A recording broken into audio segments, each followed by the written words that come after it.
Oh, I am hyped for 11th edition. But a bit of a problem is that I don't have a table to play on. So let's lock in and get that sorted.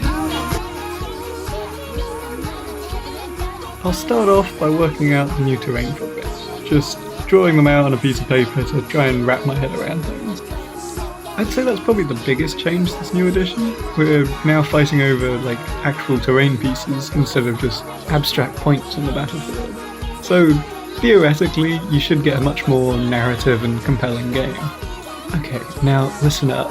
I've actually got a bit of an ulterior motive with creating this terrain set. I'm trying to convince my partner, who does play board games, to properly get into Warhammer with me.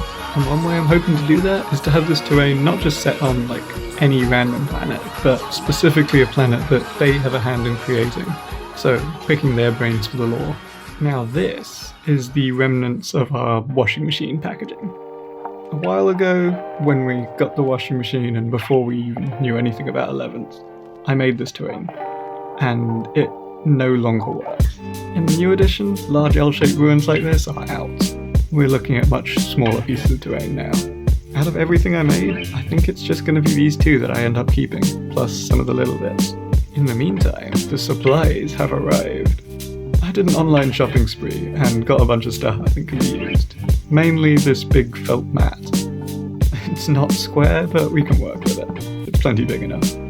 I lost my plastic sheets, so cling wrap with a bit of water squirted on the ground to make it stick properly.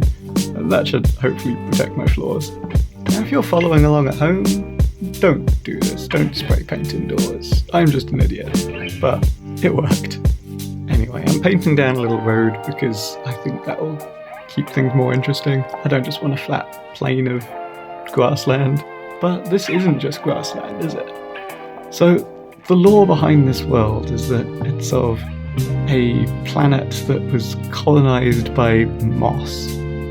This horrible blue, all-consuming, fast-growing, mossy, fluffy stuff has just grown on top of everything, and civilization is struggling to keep up with the upkeep of cleaning all this moss off stuff.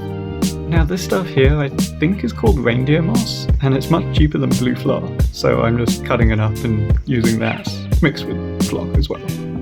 And of course some watered down PVA to seal everything in.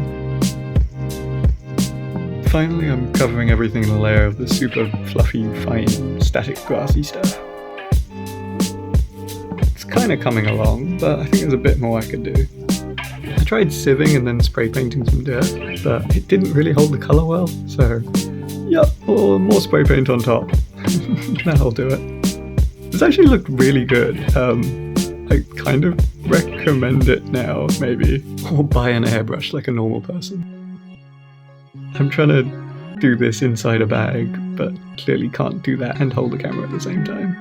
What I'm trying to do is to put a chamfer on all of the edges to make it have a kind of unified architectural style and look like it's actually a table full of terrain and not just random bits of washing machine packaging. Anyway, that was just an interlude while I waited for the extra glue to arrive. Now, days after the cat wanting to attack it, she can finally be allowed back into the room, unsupervised.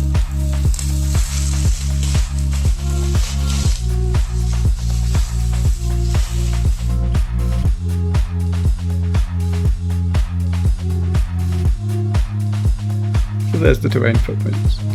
I think this is a really good way of doing it. Make a battle map plus an extra 50 centimeters and then cut that up. Now while I was doing all this indoor spray painting, I noticed that they smelt really weird, so I suspected they might not be normal. And sure enough, yeah, they didn't melt the foam. Texture paste to make it look like concrete or something. Now this is almost okay, but it could do with one extra piece of terrain. Yeah, that looks great. And then disaster struck. After only 2 pieces of terrain, my off-white primer died. Luckily, I have the perfect hobby product to fix this. 2 thin coats white. Perfect for dry brushing on terrain, and not much else. Okay, now this is kind of starting to come together. I intentionally left this one darker to make it look more like it's recently bombed out, but it's way too contrasty, it'll detract from the minis. Dry brush of 2 thin coats to the rescue again. Now this, in my opinion, is possibly the most important thing that most people skip when setting up their tables. Scatter terrain. Like just a little extra foliage or something can go so far to bring your terrain in line with the board and make it all feel cohesive. I couldn't really find any variety of different blue shades, so I made my own. Pretty easy. This was the first one I made, and that was the last, which I think turned out way better. The secret to this one was just spraying a little bit on one side and kind of rubbing it around the bowl, so you get a nice mix of colours. Tried to do something similar here, but it just didn't quite turn out as good.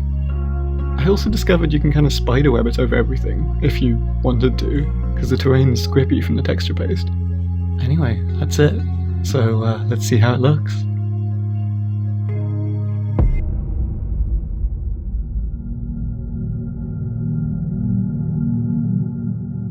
My channel's still pretty new, so if you're still watching, consider dropping a like, sub, whatever. Any engagement helps. See ya.